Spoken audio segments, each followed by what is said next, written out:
A minha alma está profundamente triste até a morte. Ficai aqui e vigiai comigo.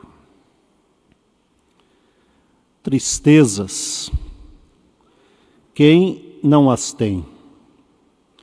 Quem nunca sentiu ou viveu um profundo momento de tristeza como aquele sentimento que atinge as profundezas da alma?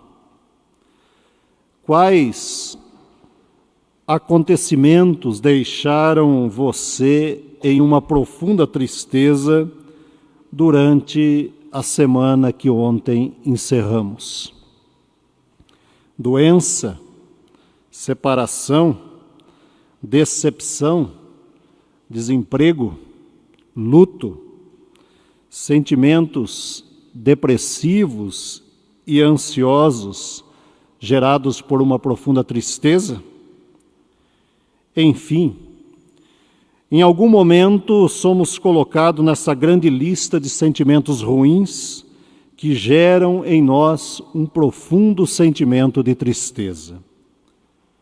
Descanso para a alma.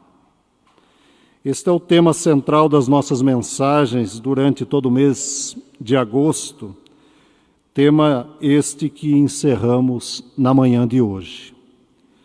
E ao escutarmos e refletirmos sobre tão importante assunto, impossível não perceber que os nossos pensamentos e sentimentos viajem no tempo em busca de memórias que fazem reviver em nós situações que afetaram profundamente a nossa alma cansada. Na realidade, nós somos um conjunto de conteúdos históricos. Dentro de cada um de nós há histórias que nos acompanham desde o nosso nascimento, que colaboraram para a nossa formação e para a formação da nossa personalidade e comportamento. E estudar tão importante tema é permitir a realização de uma viagem para dentro de nós mesmos. E ao terminarmos essa viagem, descobrirmos caminhos à luz da palavra de Deus, de como viver melhor conosco mesmo e, consequentemente, com o nosso próximo. Nós vamos conversar sobre esse importante assunto que muitas vezes perturba a nossa vida, movimenta as nossas emoções e incomoda os nossos sentimentos, analisando cuidadosamente a experiência de Jesus no jardim do Getsêmani. Porém, antes de analisarmos o texto proposto, e principalmente a expressão do versículo 38, que registra um desabafo por parte de Jesus ao dizer: a minha alma está profundamente triste até a morte. Analisemos o sentido da palavra tristeza.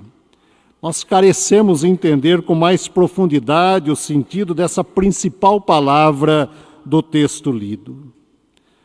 Tristeza é uma palavra derivada do latim, que tem o sentido de uma profunda aflição, um estado de desânimo, um aspecto infeliz. Um sentimento duradouro de insatisfação acompanhado de uma desvalorização da existência e do real. É um sentimento que vem do nosso interior.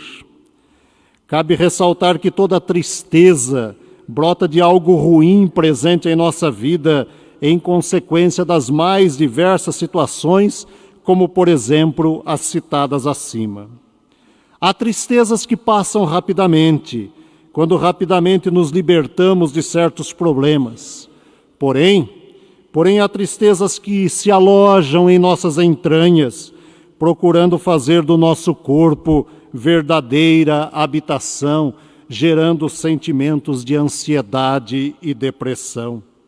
Essas nos consomem, minam as nossas resistências, secam as nossas lágrimas e nos prostram diante da vida.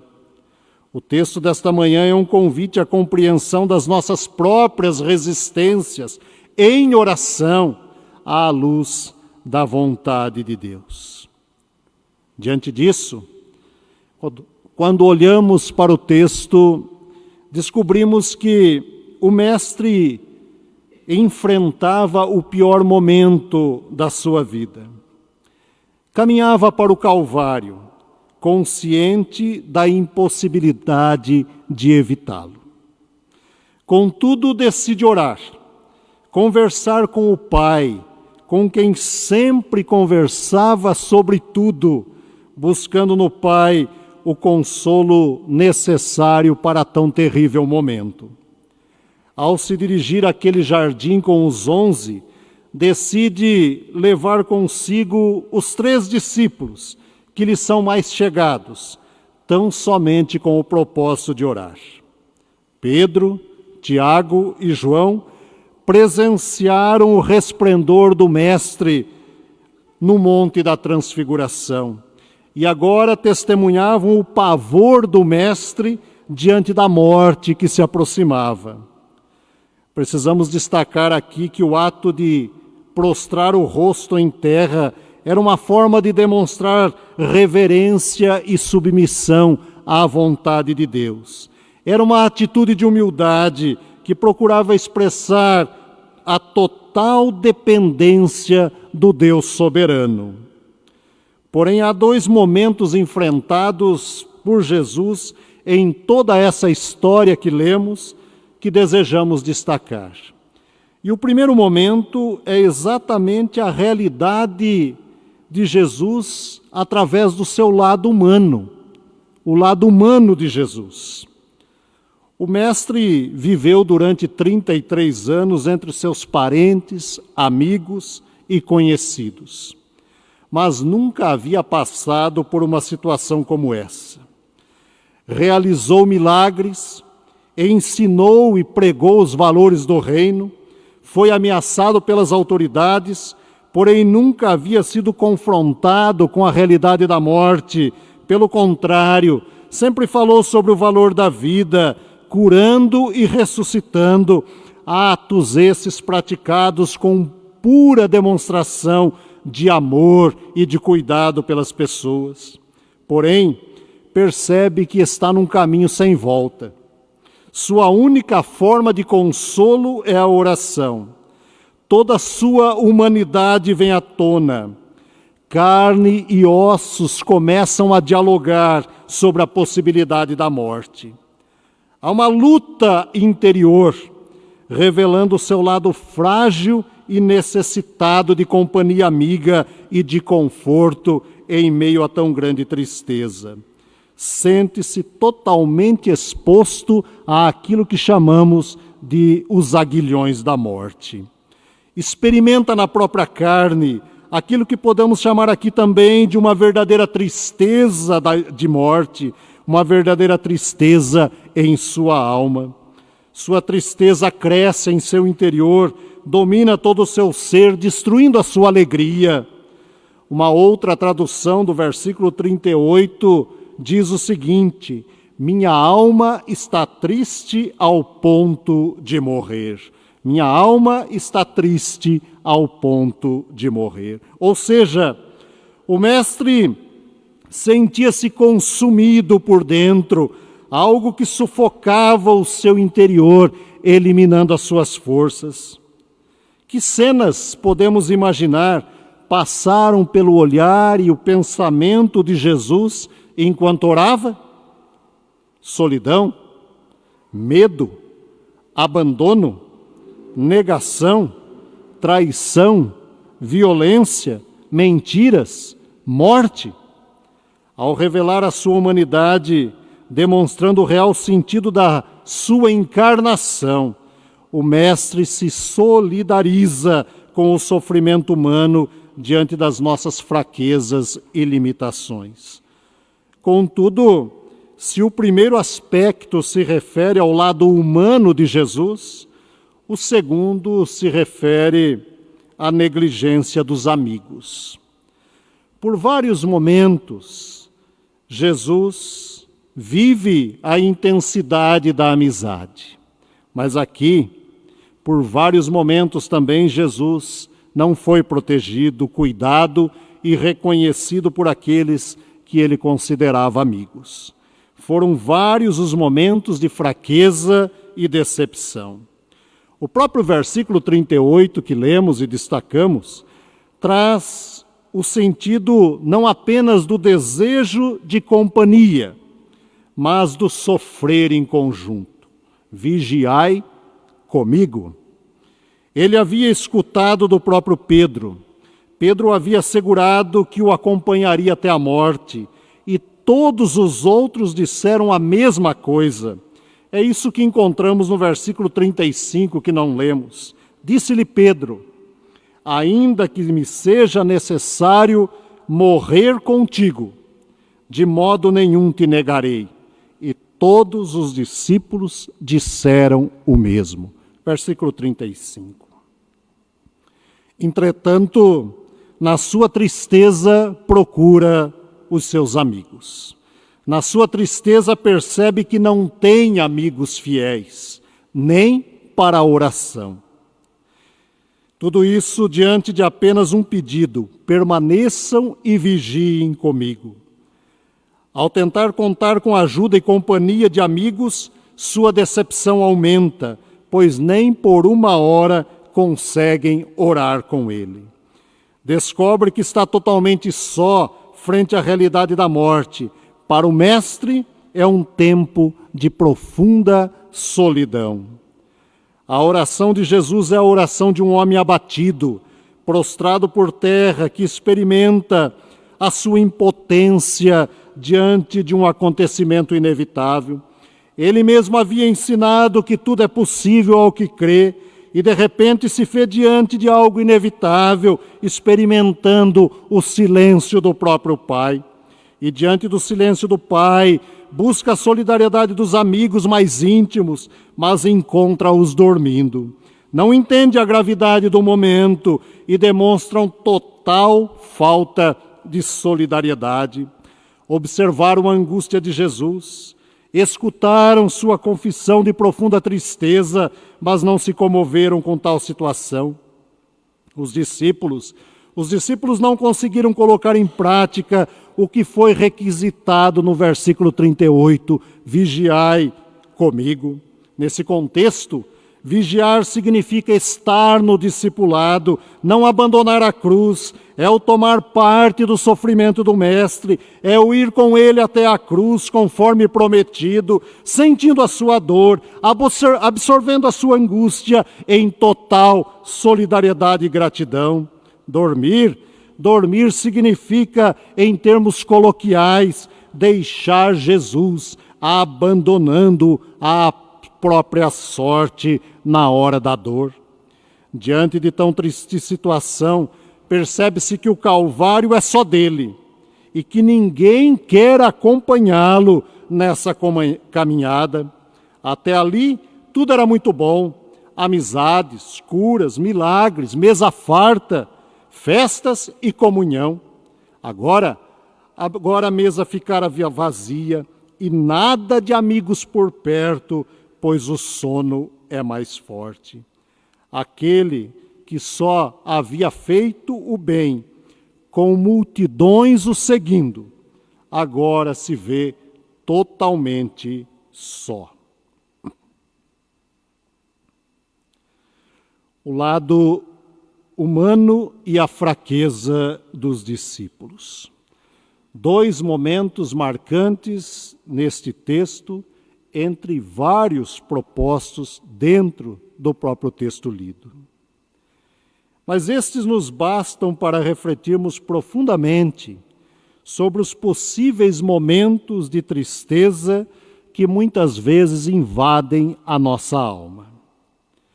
Que cenas passam pelo nosso olhar e pensamento quando há tristeza na alma? Cenas de um passado não resolvido? De um futuro incerto diante da realidade da vida? Cenas de dor, de feridas abertas que teimam em não cicatrizar, cenas de doenças que humanamente não encontramos solução, cenas de luto que teimam em não ir embora diante da dor devido à perda de uma pessoa querida. Ah, irmãos e irmãs, Jesus é a pura demonstração das nossas fragilidades. Quantos não são os momentos na vida em que a nossa alma está profundamente triste, como que sentíssemos o cheiro da morte? Quantas vezes não nos sentimos sozinhos, como que ninguém viesse ao nosso encontro para orar conosco? Quantas vezes enfermos, clamamos por um telefonema, uma mensagem de voz, uma visita e uma oração, e nada? O sofrimento de Jesus reflete o cotidiano dos nossos sofrimentos. A tristeza do Mestre traz à tona as nossas tristezas.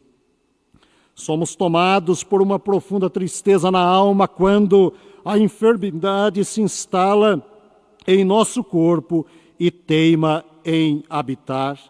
Quando a enfermidade toma conta de um filho ou de uma filha, de um pai ou de uma mãe aflitos e nos sentimos sem forças para ajudar.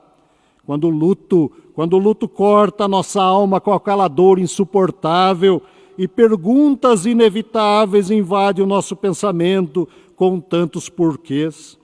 Quando o amigo nos decepciona com palavras e atitudes que sangram o nosso coração.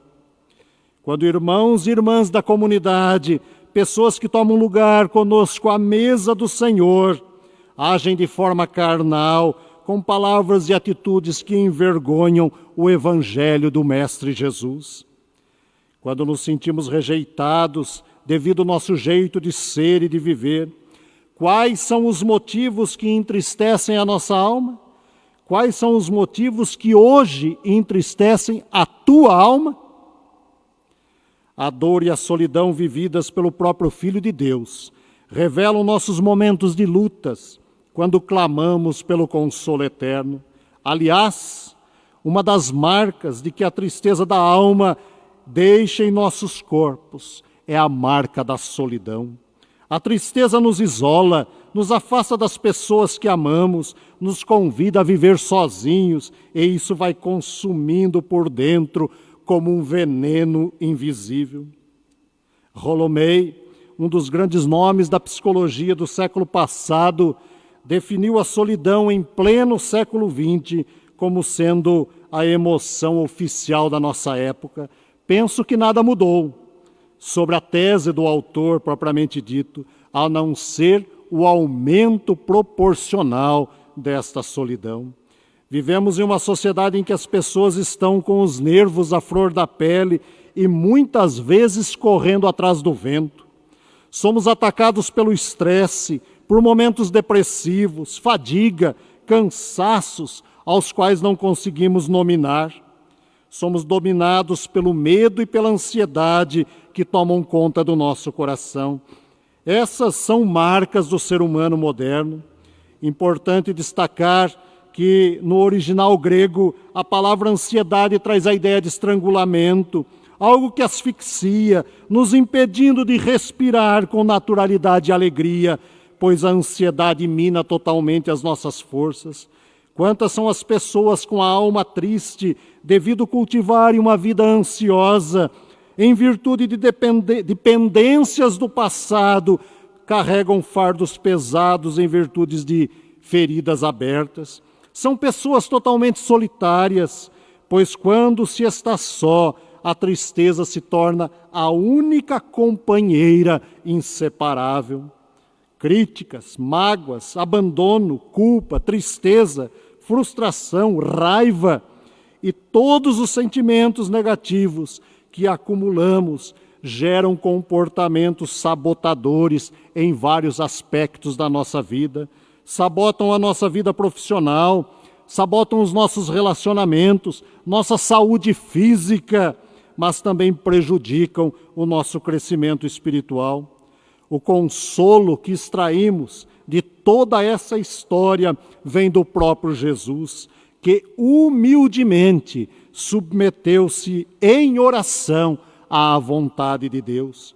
Tinha consciência de que a vontade do Pai era a melhor, assim como ensinou aos seus discípulos na oração do Pai Nosso que oramos semanalmente: seja feita a tua vontade. Ele sabia que a tristeza da alma na companhia do Pai seria passageira, pois a vontade do Pai não nos permite viver eternamente em tristeza. Pelo contrário, o projeto divino é de alegria a todos os que vivem cansados e sobrecarregados neste mundo. Ele enfrentou o abandono dos amigos, encarou a tristeza, sofreu as piores dores, mas ao ressuscitar, surge como algo novo, renovado, onde nem choro, nem lágrimas, nem tristeza alguma teve o poder de dominá-lo. Essa é a promessa divina sobre todos aqueles que derramam o coração perante o Senhor, todos os que buscam descanso para a alma cansada, em momentos de tristeza, quando a nossa alma parece caminhar pelo vale da sombra da morte, somos renovados pelo poder do Altíssimo e cuidados pelo seu grande amor, amor de Pai.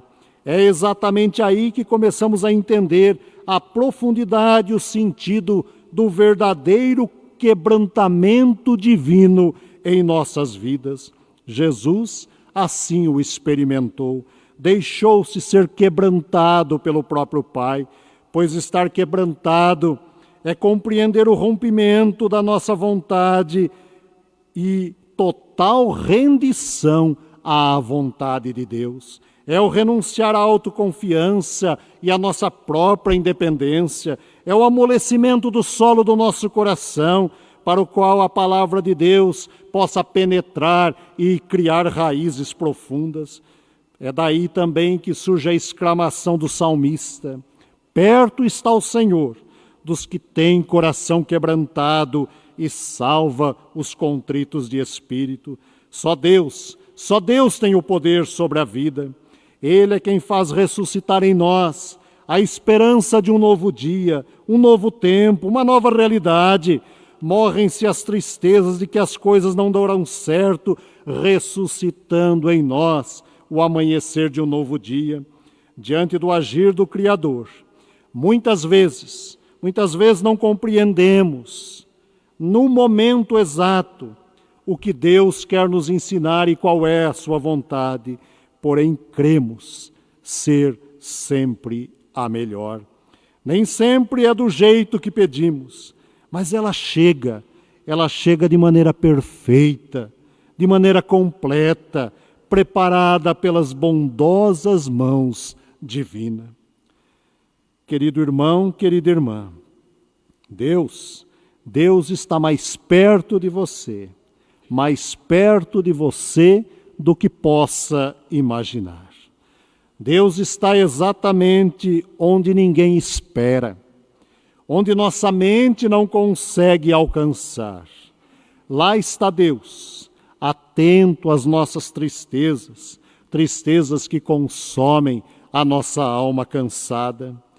Deus está em meio às ruínas, entre os escombros, em meio ao caos da nossa vida, desejoso de nos ajudar em total reconstrução. Portanto, meu convite a você nesta manhã: deixemos juntos as nossas tristezas da alma no altar do Senhor e encontremos nele descanso para as nossas almas. Que Deus assim nos abençoe e nos guarde. Amém.